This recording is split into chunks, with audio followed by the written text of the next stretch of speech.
ನಿಮ್ಮ ಸರ್ಕಾರ ಅವರನ್ನು ನಿಮ್ಮ ಸರ್ಕಾರ ಆರೋಪ ಮುಕ್ತಗೊಳಿಸಿ ಆದೇಶಿಸಿತ್ತು.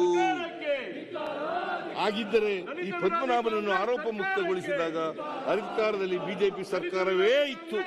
ಹಾಗಾಗಿ ಆರೋಪ ಮುಕ್ತಗೊಳಿಸಿ ಅವರಿಗೆ ಇನ್ನೂ ದೊಡ್ಡ ದರೋಡೆ ಮಾಡಲು ಇಮ್ಯುನಿಟಿಯನ್ನು ಒದಗಿಸಿಕೊಟ್ಟಿದ್ದು ಬಿಜೆಪಿ ಸರ್ಕಾರವೇ ಅಲ್ಲವೇ?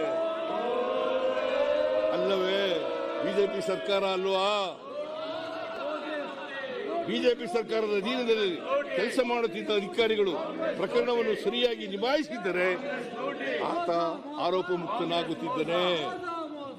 ಸರಿಯಾಗಿ ಅವರಿಗೆ ಶಿಕ್ಷೆ ಮಾಡಿದ್ರೆ ಇವತ್ತು ಈ ಹಗರಣ ನಡೀತಾ ಇರಲಿಲ್ಲ, ಈ ಅಕ್ರಮ ನಡೀತಾ ಇರಲಿಲ್ಲ.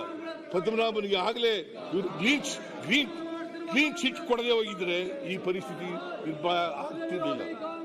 ಪರಿಶಿಷ್ಟ ಜಾತಿ ಪಂಗಡಗಳ ಹಿಂದುಳಿದವರ, ರೈತರ, ಕಾರ್ಮಿಕರ, ರೈತರ, ಮಹಿಳೆಯರ ಏಳಿಗೆಗೆ ಅವರ ಬದುಕು ಸುಧಾರಿಸುವುದಕ್ಕಾಗಿ ನಮ್ಮ ಸರ್ಕಾರ ಯಾವುದೇ ತ್ಯಾಗಕ್ಕೂ ಸಿದ್ಧ.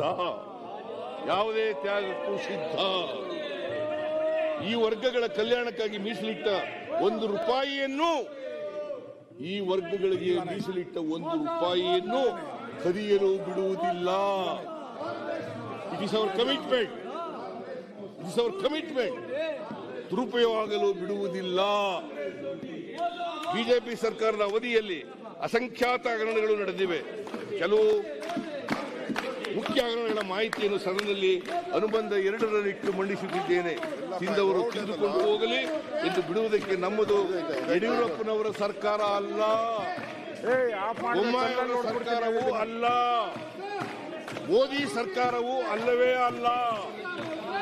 ಯಾರೇ ತಪ್ಪಿಸಿಗಿದ್ದರೂ ಅವರನ್ನು ಬಿಡುವ ಪ್ರಶ್ನೆಯೇ ಇಲ್ಲ. We will not compromise with corruption. ಕಳ್ಳರಿಗೆ ಇಮ್ಯುನಿಟಿ ಸಿಕ್ಕಾಗ ಮಾತ್ರ ಬದುಕಿಕೊಳ್ಳುತ್ತಾರೆಂದು ಆಗಲೇ ಹೇಳಿದೆ.